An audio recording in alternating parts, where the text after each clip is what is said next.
Quem já passou por uma separação, estou me incluindo nessa história, sabe o quanto é difícil terminar um relacionamento amigavelmente ou pelo menos de forma civilizada. Os nervos ficam à flor da pele, emoções à tona, afinal são anos de convivência. Aí tem aquela história do patrimônio e sempre filhos envolvidos, quase sempre. Então foi pensando nisso e no intuito de ajudar você a seguir em frente, superando esse momento tão delicado, para mim o pior que existe é esse, que nós vamos descomplicar a sua separação com as instruções do advogado e mestre pela Universidade Anhembi Morumbi, especialista em processo civil pela FADISP, que é o Marcos Maurício Bernardini. Tão jovem, Marcos. Pois é. Você tá bom, querido? Tudo bem? Bem, e você? Prazer. Como é que você tá, meu? Fica à vontade, tá na sua casa. Obrigado. Essas histórias, rapaz, eu não sei. Verdade. Olha, se eu tivesse feito direito, vara de família ia passar muito longe de mim. É uma área muito difícil, não é? Porque você está lidando com o sentimento do ser humano. São situações delicadas. Às vezes para você parece tão fácil, mas a pessoa não consegue ver aquilo porque ela está magoada, ela está triste. E você tem que respeitar. Então é muito difícil, é uma área muito difícil. Mas olha, geralmente, quando um casal decide se separar, as brigas, discussões, as ofensas são quase que constantes. Verdade. Será que tem uma forma de tornar essa coisa menos, eu diria, dolorosa? É um momento muito difícil, é um momento muito delicado. Tem como diminuir. Não é? Tem como diminuir. O melhor, na verdade, o que a gente vê na prática é que muita gente casa sem pensar.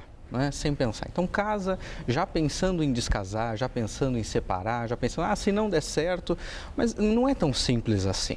Não é tão simples assim. Então, o melhor é antes da pessoa casar, tomar realmente consciência de que o casamento é um passo muito importante na vida de uma pessoa. E não, eu vou casar e se não der certo eu separo 2 meses depois. Isso está totalmente errado, não é? Porque tem prejuízos assim inestimáveis, não é? O sentimento fica realmente uma marca muito grande, não é? Então, muito embora você tenha muita dificuldade, o melhor numa separação é que o casal converse. O diálogo, nesse momento, é a melhor coisa. Quando o casal ele não consegue conversar, ele não consegue sentar e perceber efetivamente que não tem outro caminho que não a separação, às vezes é necessário que um terceiro venha facilitar o diálogo. Então, a melhor coisa para tentar diminuir o prejuízo, porque prejuízo não tem jeito, tem danos, muito grande, são marcas assim indeléveis. Mas se ambos conversam, se tem o diálogo, com certeza é menos traumático para todo mundo. Tá. E se tem filhos, mais ainda, né? Os filhos eu acho que são os que mais sofrem e o que a gente vê na prática é que às vezes eles acabam sendo moeda de troca, né? Eles são colocados no meio da briga, no meio da discussão. Feio isso. Já teve casos em que eu chamei o casal no escritório e falei, olha, pelo amor de Deus, para com isso. Você não está vendo o que você está fazendo com o teu filho, né?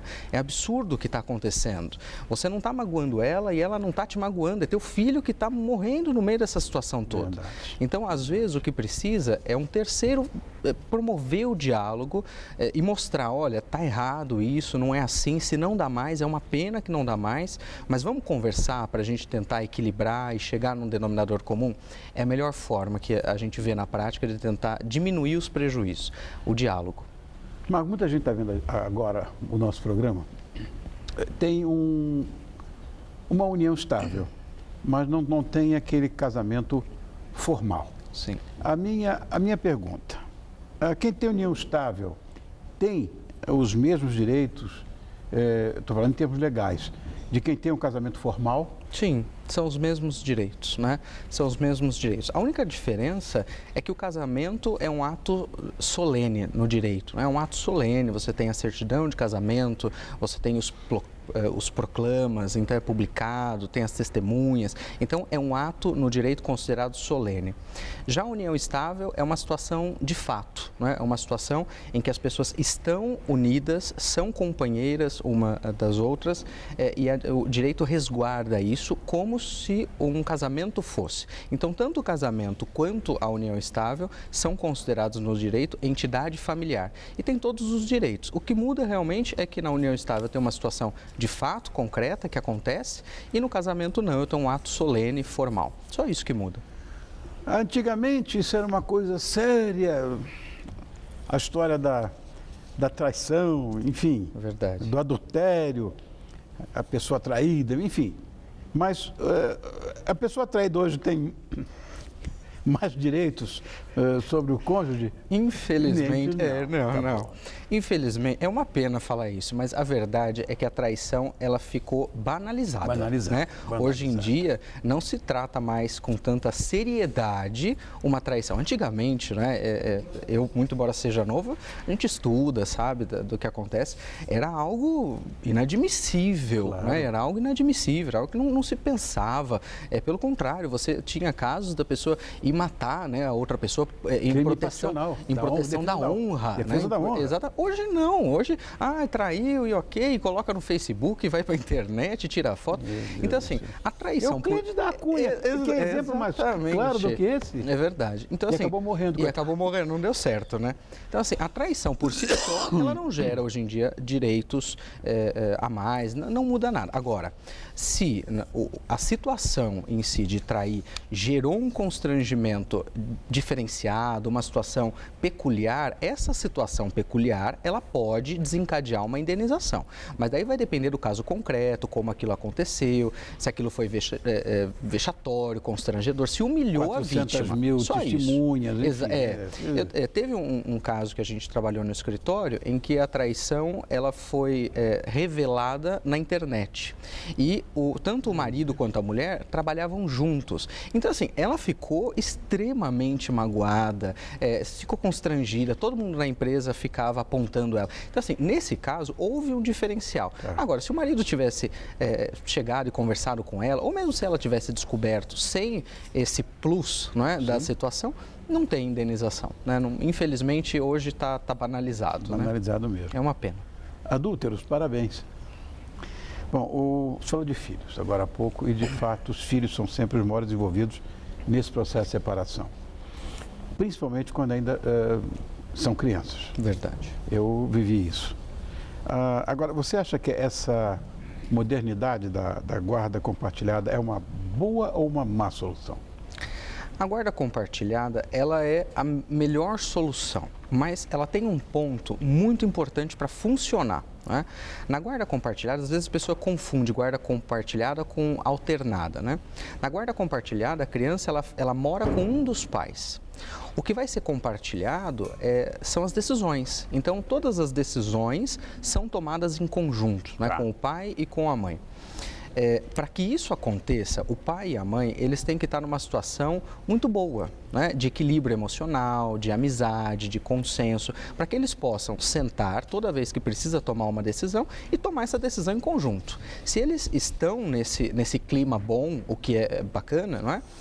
Aí sim é a melhor forma de se ter a guarda. Agora, se eles não conseguem conversar, se eles não têm afinidade e nem respeito um pelo outro, a guarda compartilhada acaba sendo a pior solução. Aí, nesse caso, o melhor é a guarda unilateral, quando só um dos pais vai tomar a decisão, ele que vai tomar a frente e decidir o que é o melhor para o filho, não é? Porque senão, um quer uma coisa, o outro às vezes só de birra quer outra coisa e o filho fica ali e acaba não tendo as decisões que são importantes para a vida dele, não é? Então, é a melhor solução, mas é imprescindível que se tenha a amizade, o consenso, né? O diálogo de novo, Claro. né? O diálogo entre os pais. Marcos, tem um clichêzão que diz o seguinte: quando você casa é meu bem, quando você separa, meus bens. Verdade. Que é um motivo de discórdia fortíssimo entre os casais, essa questão dos bens materiais. Bom, e se o casal, vamos dizer, comprou um carro, comprou um apartamento, um bem qualquer material, e ainda não terminou de pagar? Como é que fica? O melhor, primeiro, é tentar conversar, para ver quem é que vai ficar com esse bem e quem vai arcar com as despesas desse bem e tudo mais, né? Agora, se não, no final das contas, não consegue se chegar a uma equação, não é? Um consenso sobre isso, na separação, dependendo do regime de bens, né, o juiz vai seguir o regime de bens. Então, se é metade de absolutamente tudo, do crédito e do débito também. Então, tem casal que tem muito patrimônio, então vai dividir todo o patrimônio. Tem casal que não tem patrimônio, só tem despesa, só tem dívida e também vai dividir a dívida, né? Então, tudo tem que ser dividido. Para evitar isso, o melhor é conversar, chegar num consenso, quem vai ficar com o quê, quem vai pagar o quê, né? Então, o melhor é isso. Agora, se não conseguir e tiver que efetivamente ir para o litígio, o juiz ele vai seguir o regime de bens. E se tiver que dividir, vai dividir tudo. Despesa, crédito, patrimônio, divide tudo. Para terminar, eu queria saber de você o seguinte: que tipo de contratos os casais devem ou podem fazer para se respaldarem de futuras, eu diria, desavenças? Porque eu tenho visto coisas absurdas, pavorosas. Verdade. O que acontece muito é que a gente vê assim, quando está no namoro, naquele amor, naquela coisa toda, tá tudo bem, né? Tá tudo bem. E aí depois, quando chega na separação, começa realmente a dar o problema, começa a dar a desavença. Eu acho assim, o combinado não sai caro, né? Então, uma coisa é você amar, uma coisa é você se relacionar, outra coisa é você se resguardar. Então, tem que combinar. E nós temos no direito contrato para tudo. Nós podemos regulamentar tudo, né? Até o namoro, né? Até o namoro claro. É possível você fazer um contrato de namoro. Não é muito comum, mas é possível você fazer. Como o namoro para a união estável, você tem ali a possibilidade, de repente, um confundir, né, uma situação com a outra e você tem consequências muito distintas, não é? Você pode fazer um contrato de namoro, você pode fazer uma escritura de união estável, você pode fazer um pacto antinupcial, tudo isso para regulamentar e combinar como vai ser a administração dos bens, quais são os bens que já compõem o patrimônio daquela pessoa, se vai comungar, não é, o patrimônio que constituírem, se não vai, qual a porcentagem disso. Então, o melhor realmente é você combinar e colocar isso por meio de um contrato, por meio de uma escritura. Aí um advogado vai acompanhar, ele vai dar o melhor caminho. Mas temos contrato para quase tudo, né, para proteger. E é o melhor, né? E é o melhor. Às vezes, quando você está no momento ali do amor, aquela coisa toda, é porque nunca vai acontecer. Acontece, claro, né? Acontece e o melhor é você combinar para depois ter menos prejuízo, menos dor de cabeça. Marcos, muito obrigado. Quero agradecer a presença do advogado e mestre pela Universidade Anhembi Morumbi, especialista em processo civil pela FADISP, que é o Dr. Marcos Maurício Bernardini. Como é que as pessoas podem entrar em contato com você? Tem o meu site, marcosbernardini.com.br, estou à disposição. Obrigado, querido, por ter vindo mais uma vez. Tão jovem. Obrigado. E já tão... Deus me livre essa área. Estou fora.